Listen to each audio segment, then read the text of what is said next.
Exercice sur moyenne et équation. Nous avons ici une série de notes, 12 sur 20, 5 sur 20, et ici x que je ne connais pas. Et on veut trouver x, c'est-à-dire la troisième note, telle que la moyenne de ces trois notes fasse 10. Je veux que la moyenne fasse 10. Eh bien, je sais calculer la moyenne. Je sais que la moyenne de ces trois notes, c'est 12 plus 5 plus x divisé par 3. Et ma moyenne, je la connais. On m'a dit dans le texte, la moyenne est égale à 10. Donc 10 est égal 12 plus 5, 17, plus x sur 3. Je vais mettre au même dénominateur, car c'est une équation avec des fractions. Ici, nous avons sur 1. Je vais donc faire ici fois 3 fois 3, pour avoir 3 ici et 3 ici. Je peux donc ici barrer les mêmes dénominateurs, et j'obtiens 17 plus x égale 30. 17 plus x égale 30. Pour trouver la troisième note x, il faut juste faire passer 17 à droite. Il va donc devenir 30 moins 17, parce que le plus 17 passe de l'autre côté. Ainsi, x est égal à 30 moins 17, cela fait 13. Conclusion, pour avoir une moyenne de 10 sur 20, Luc, par exemple, devra obtenir 12, 5, puis la dernière note 13. Partie statistique. Luc, lors d'un examen, a obtenu les notes suivantes. Donc vous voyez, nous avons un tableau dans lequel nous avons des matières anglais, maths, biologie, allemand. Coefficients, anglais coefficient 6, maths coefficient 8, biologie coefficient 1, allemand coefficient 2. Et Luc a obtenu 13 en anglais, 12 en maths, 6 en biologie et 5 en allemand. Et on demande de calculer la moyenne des notes. Eh bien, pour calculer la moyenne, nous allons faire la note multipliée par le coefficient, 13 fois 6, plus 12 fois 8, plus 6 fois 1, toujours la note fois le coefficient, plus 5 fois 2, divisé par le total des coefficients. Alors, quand on fait le total des coefficients, 8 plus 2, 10, plus 1, 11, plus 6, nous avons 17 coefficients. Donc, divisé par 17. Nous effectuons ce calcul à la calculatrice et nous obtenons que la moyenne est égale au-dessus 190 divisé par 17, ce qui nous donne à peu près 11,2. Je peux donc écrire en conclusion que la moyenne des notes est à peu près de 11,2. Donc, la note multipliée par le coefficient plus la note multipliée par le coefficient, répétée jusqu'au bout, divisé par le total des coefficients. Dans cet exercice, Paul va mesurer ses jouets et il va les ranger selon leur taille. Nous avons 3 jouets dont la taille est comprise entre 10 et 20 cm, 4 jouets dont la taille est comprise entre 20 et 30 cm, et 5 jouets dont la taille est comprise entre 30 et 40 cm. Nous allons faire le total des effectifs, le nombre total de jouets. 3 plus 4, 7, 7 plus 5, 12. Nous allons remplir maintenant les effectifs cumulés. Pour cela, nous recompions le premier nombre 3 et nous faisons 3 plus 4. 3 plus 4 me donne 7 et 7 plus 5 me donne 12. Je recopie le premier nombre et je fais 3 plus 4, 7, 7 plus 5, 12. Et l'on doit retomber sur 12 ici et ici. Si on nous pose la question, trouvez le nombre de jouets dont la taille est plus petite que 30. Bien, vous pouvez faire 3 plus 4, c'est-à-dire 7 objets, Mais grâce aux effectifs cumulés, on peut répondre tout de suite 7. Trouver le nombre d'objets dont la taille est plus petite que 40 cm, plutôt que de faire 3 plus 4 plus 5, je peux répondre tout de suite 12. Ensuite, nous allons nous intéresser au centre de classe, qui va nous aider à calculer la moyenne des tailles. Nous allons prendre le centre entre 10 et 20. Alors pour avoir le centre, vous pouvez faire 10 plus 20 divisé par 2, c'est-à-dire la moyenne des deux valeurs. C'est-à-dire 30 divisé par 2, c'est-à-dire 15. Donc centre de classe 15. Ici, le centre correspondant à l'intervalle 20-30, ça sera 25. 20 plus 30, 50. 50 divisé par 2, 25. Ici, taille comprise entre 30 et 40. 30 plus 40, 70, divisé par 2, 35. Eh bien, pour avoir la moyenne des tailles, nous allons écrire que c'est 15 fois 3 plus 25 fois 4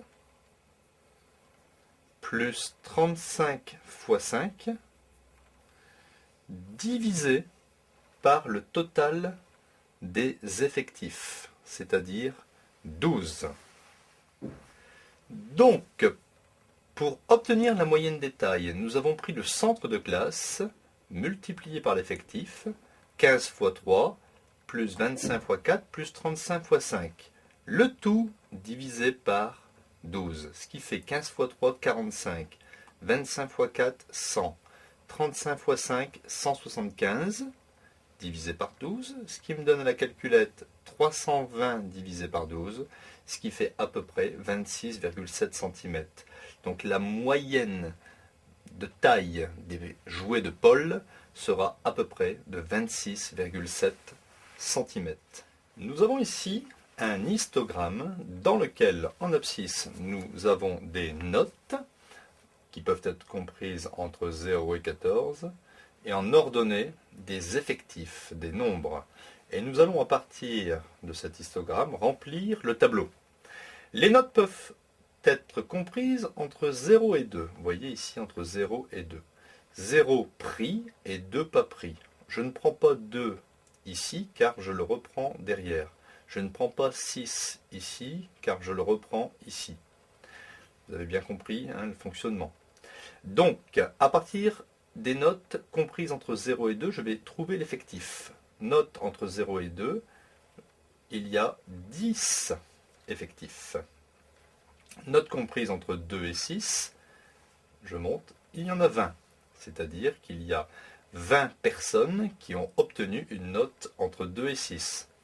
Note comprise entre 6 et 8, je monte, je fais des pointillés vers l'axe des ordonnées, et je tombe en plein milieu de 10 et 20. C'est-à-dire 10 plus 20 divisé par 2, ça fait 15. Les notes comprises entre 8 et 10, 30. Note comprise entre 10 et 12, je monte, 20. Note comprise entre 12 et 14, pointillé, je tombe à 5. Je peux donc faire le total des effectifs, 10 plus 20, 30, 30 plus 30, 60, 60 plus 20, 80, 15 plus 5, 20, 80 plus 20, 100. J'arrive à un effectif de 100. Et je vais trouver maintenant le centre de classe, pour ensuite calculer la moyenne des notes. Le centre de classe, entre 0 et 2, on prend le milieu, c'est-à-dire 1.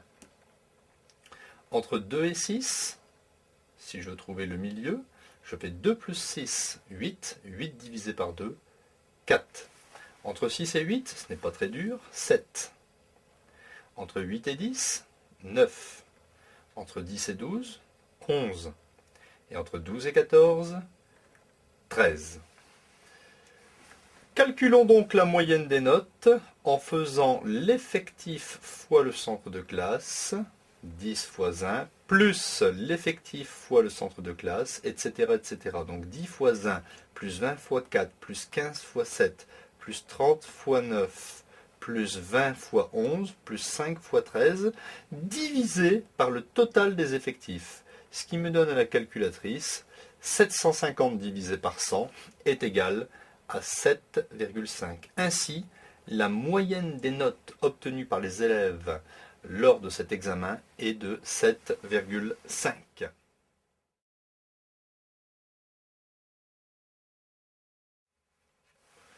Nous allons représenter maintenant un diagramme semi-circulaire, c'est-à-dire dans la moitié d'un cercle de rayon, par exemple 5 cm.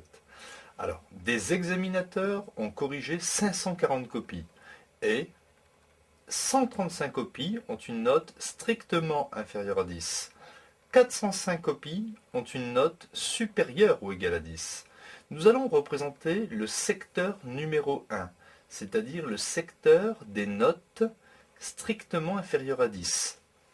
Pour cela, on prend le total des notes inférieures à 10, 135, divisé par l'effectif total, 540.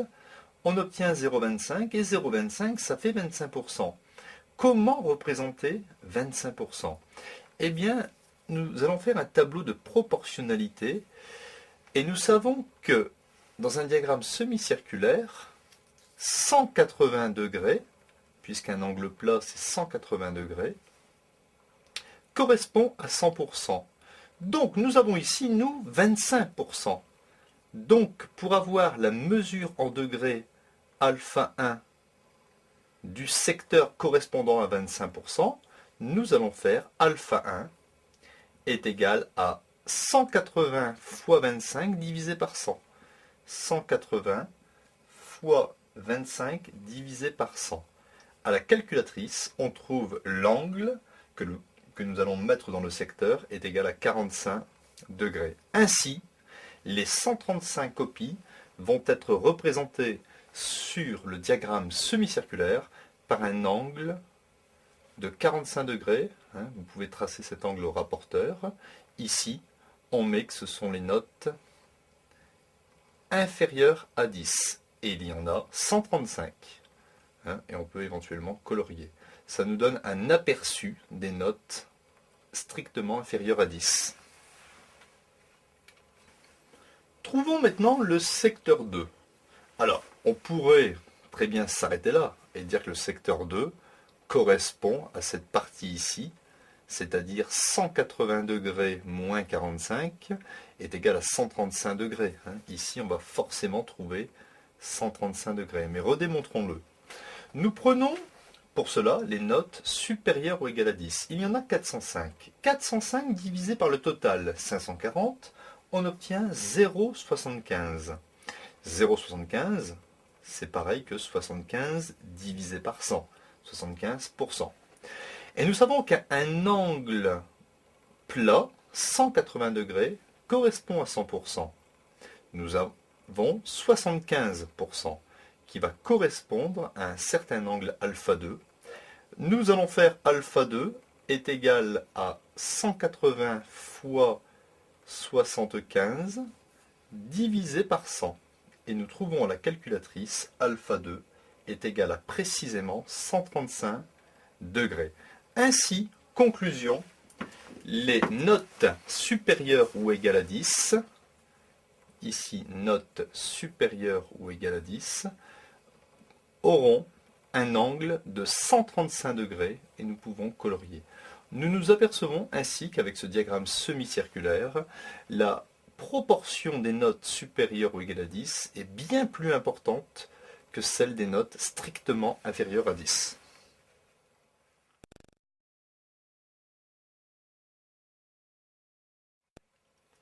Nous avons ici une série de notes, 3, 12, 5, 7, 18, 4 et 9, et nous cherchons la note médiane.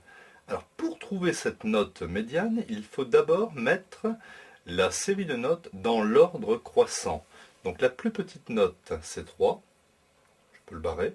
Ensuite, nous trouvons 4, ensuite nous trouvons 5, 7, une note de 9, une note de 12 et une note de 18. Donc voilà la série mise dans l'ordre croissant. Et nous remarquons qu'ici nous avons 3 notes. 3 notes, ainsi qu'ici. 3 notes. Donc notre série entière est formée de 2 paquets de 3 notes et d'une note ici intermédiaire. Eh bien cette note intermédiaire, note médiane, ce sera la note médiane. Alors ceci c'est valable quand on a 1, 2, 3, 4, 5, 6, 7. Vous voyez, un nombre impair de notes. On pourra toujours faire 2 paquets identiques au départ et à l'arrivée. Et on obtiendra toujours la note médiane de façon isolée, 7, dans cet exemple. Cherchons la note médiane dans cette série qui est constituée de 6 notes au total, donc une série avec un nombre pair de notes. Toujours pareil, nous allons mettre cette série dans l'ordre croissant, du plus petit au plus grand. Plus petite note, 1. Ensuite, nous trouvons 2, 3, puis 4, 10 et 20. Donc voilà la série de notes rangée dans l'ordre croissant. Nous remarquons qu'ici, nous pouvons faire un paquet de 3 et ici un paquet de 3. Mais il n'y a pas, comme dans l'exercice précédent, de notes intermédiaires. Donc, je vais prendre ici la moyenne de 3 et de 4. Donc, la médiane, la note médiane, sera égale à 3 plus 4 divisé par 2. Je prends la moyenne, 3 plus 4 divisé par 2. Ce qui me donne 3 plus 4, 7 demi, est égal à 3,5. Nouveau type d'exercice. Dans une classe, nous avons des élèves, des effectifs, qui ont obtenu des notes. Par exemple ici, 3 personnes ont obtenu une note de 6,5. 4 personnes ont obtenu une note de 7. 6 personnes ont obtenu une note de 15. Et on demande de trouver une valeur médiane. Ce n'est pas la moyenne, c'est une valeur médiane de cette série de notes. Eh bien, on peut remarquer une chose, c'est que au niveau effectif, nous avons ici 3 plus 4 plus 2. 3 plus 4, 7, 7 et 2, 9. On a 9 élèves qui ont une note plus petite que 11,5. Et de l'autre côté, 6 plus 1, 7, 7 et 2, 9. 9 élèves ont une note strictement supérieure à 11,5. Je répète, 9 élèves ont une note strictement inférieure à 11,5 et 9 élèves ont une note strictement supérieure à 11,5. Et précisément, un seul élève a obtenu la note de 11,5. Donc, la valeur médiane sera la note obtenue par cet élève, c'est-à-dire 11,5.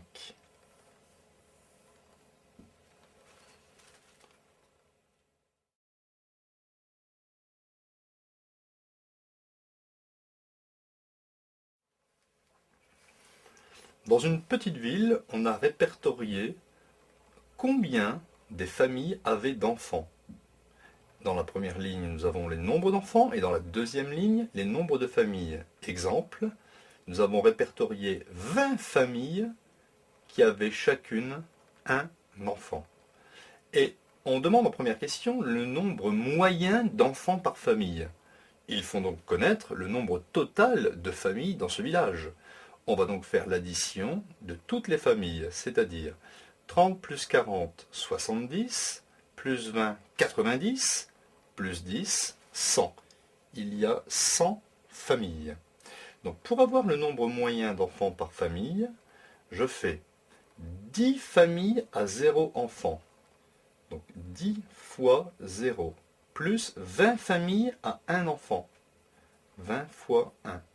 Plus 40 familles à 2 enfants, plus 30 familles à 3 enfants, le tout divisé par le nombre total de familles. J'obtiens donc 10 fois 0, cela fait rien du tout, 20 plus 40 fois 2, 80.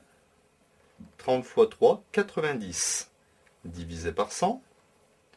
J'obtiens donc 20 plus 80, 100.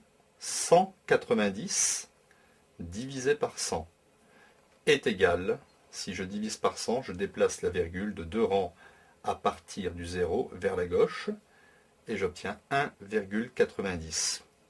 Écrit 1,9. Il n'est pas nécessaire de mettre le 0.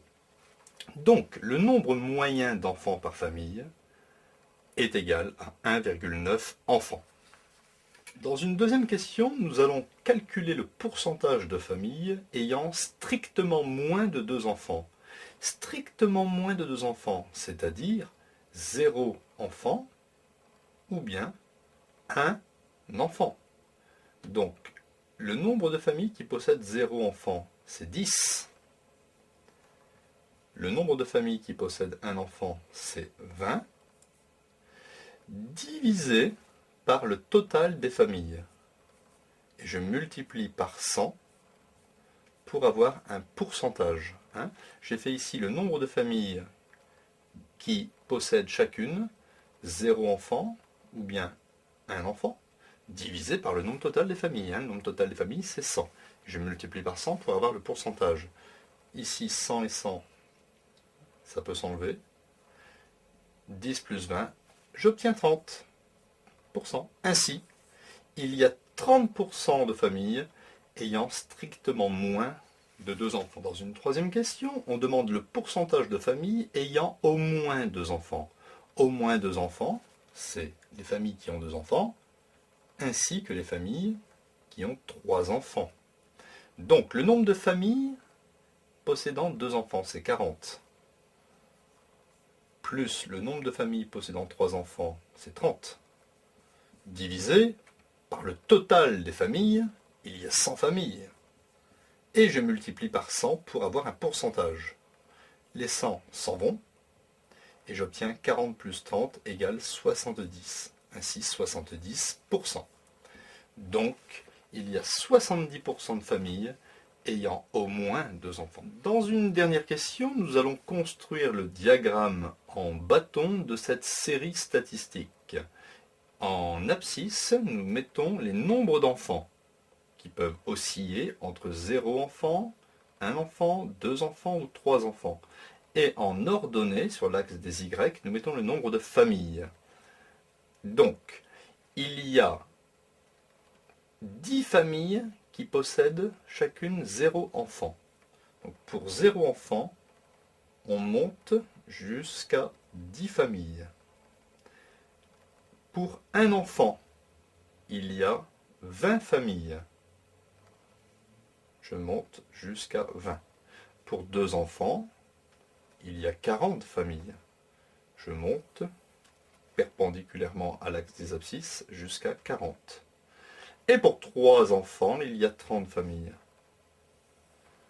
Donc voici constitué le diagramme en bâton de cette série statistique.